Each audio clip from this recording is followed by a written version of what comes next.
Hello everyone. Today we are here to share with you my XIM HR interview questions.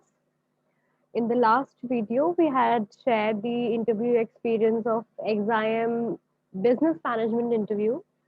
And in this video, I will be sharing the HR interview questions with you people. So the HR interview, I would say, was quite elaborate with the Xavier Institute of Management, Bhubaneshwar. In the HR interview, we can say that the call for HR interview was released with a slight lower cutoff from the business management interview. And I will be sharing the cutoffs with you people in the end of the video. So we will be discussing the cutoff for both business management and HR with the various exams, that is CAT, ZAT, and XGMT. Sorry.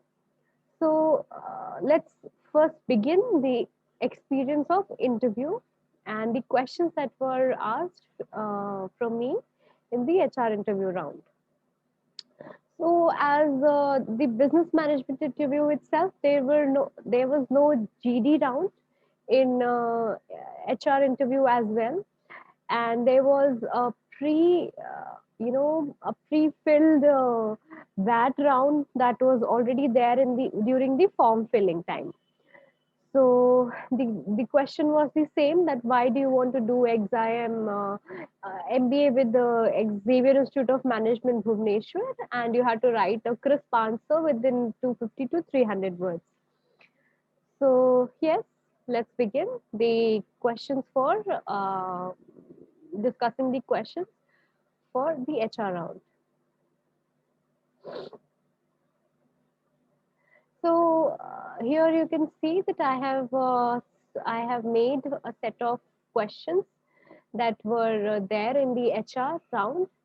You can see that first of all, the very first question that was very quite expected, and that is quite expected in most of the MBA interviews, and most of the interviews was introduce yourself and your family. So, so I began introducing myself with the hobbies that I have, with the work experience that I have, and the work and the technologies that I have worked in. Also, I introduced myself with my city, and apart from that, I introduced myself with the number of years of experience that I have. So we can, so you can see here that when the question about introduce yourself is asked, the main focus of the interviewer is getting to know more about you in one or two sentences. So you can put forward the basic details, your basic details like your name, your city, and actually introduction of my family was also asked. So I had put forward the introduction of my family, the occupation of my parents, and if I had a younger sister, sibling, or a brother, then I introduce them. So apart from that, yeah. So as I was saying, in the introduction part, you can say your name, your city, your and the thing basically that what they desire is to know about you. The what work are you doing, or what things you're involved in, what kind of a person you are. So for that matter, I shared the details of my work experience and the technologies that I worked on. So the second question was to introduce my city.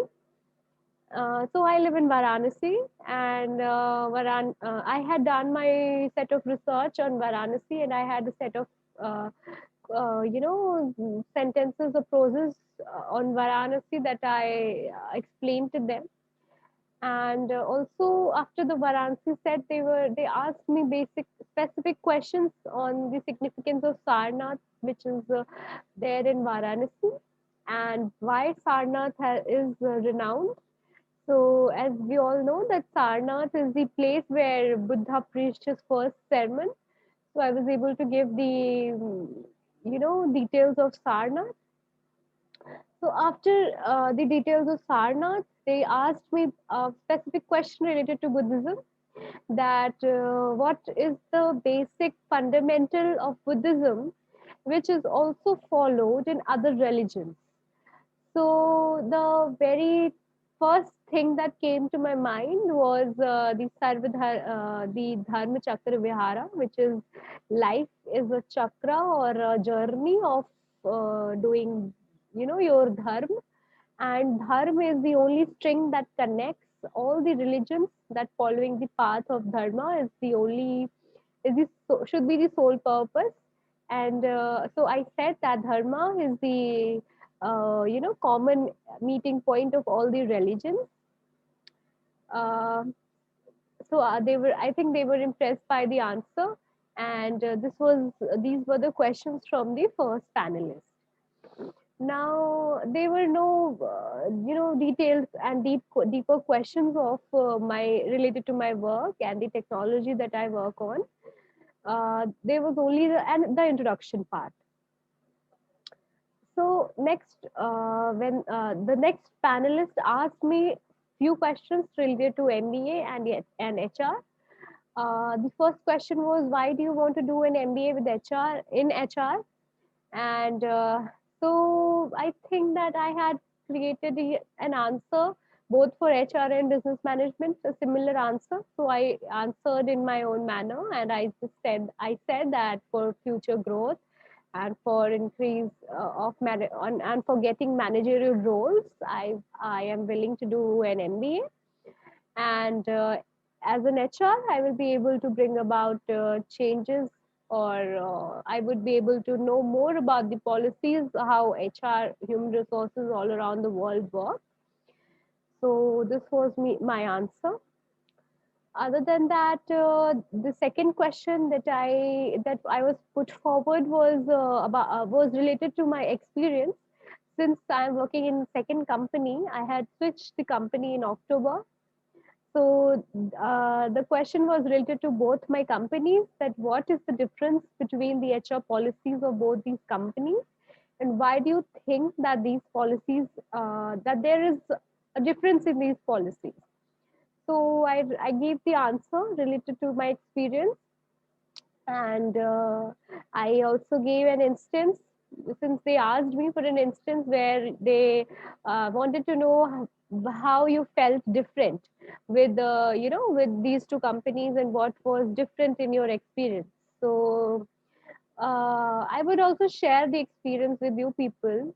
So since we know that we have shifted to work from home modes after the corona, so in my first company where I was working, there was no such provision of distributing the work from home allowance and allowance for agronomic, for buying agronomic facilities. So I think in the second company when I joined, there is a provision related to that, and many other companies also do have such provisions. So I thought that the since it was mostly because of the vastness of the company and the profits that both the companies were gaining, and the difference between the profits of both the companies was quite huge. And I think and I gave the answer, the reasoning for that. So they I think they looked satisfied with my answer, because it was not a rant as an employee, but it was a dedicated thought that I had given, that yes, the company would be having some constraints related to the capital. That's why the policies will differ are deferred. So I think they were satisfied with the answer. The next question was that how will you bring about the changes on ground that you're talking about? So for that question, I replied that I would like to have a survey of the employees each month, and based on those surveys, I think we will be able to judge the expectations of our employees more, and based on those judgments, or based on those surveys, we will be able to change or twist the policies according to the employees and make them employee friendly. This is what I said as a very noob person in MBA and they do not expect a very specific or a very scholastic answer, because obviously you have not done your MBA yet in HR, but they do want that you should say something at least, and you should apply your brain. You should have that managerial capacity in case after, because you're now going to do an MBA. So this was my answer. Now, the second question was that since there was a decline in my scores in my graduation, since the high school and the SSC scores, so for that I replied, and my answer was all valid also, because my stream of academics and my subject in my BTech was computer science, which is a totally application based subject. So I replied based on that judging somebody with only with theoretical knowledge in an application based subject will is not the right criteria to judge someone. And other than that, I was also and after gaining the required knowledge and experience from applying my computer science skills, I was successfully able to work with these two mega industrial in the industry. And I think grades matter more in computers. Grades do not matter more rather than your on field knowledge and application in computer science. And yeah, related to that, I also said that I was also exploring my co-curricular areas, and which is very important part of the college life. So they were satisfied with the answer. Yeah. Next question was that how will you manage your studies in MBA, and will there be a decline in that?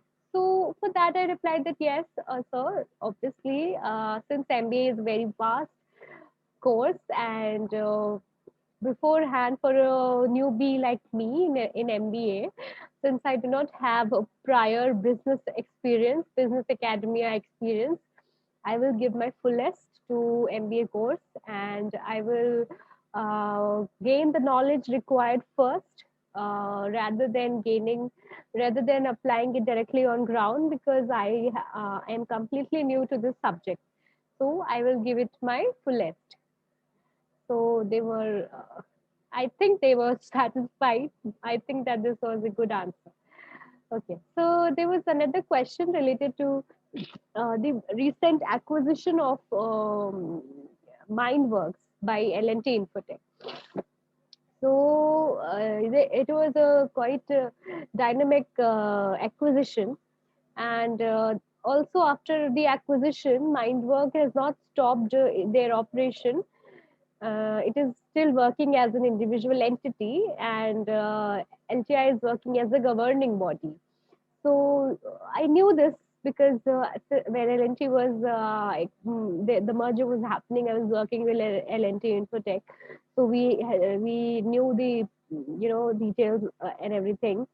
So I replied accordingly, and I told them the conditions on which these two companies are working with each other. L&T's how is L&T working as a governing body with Mindworkzz, and how will Mindworkzz and L&T work interdependently. So yes, my knowledge was not full, and I was not able to give full MBA or business managerial answers.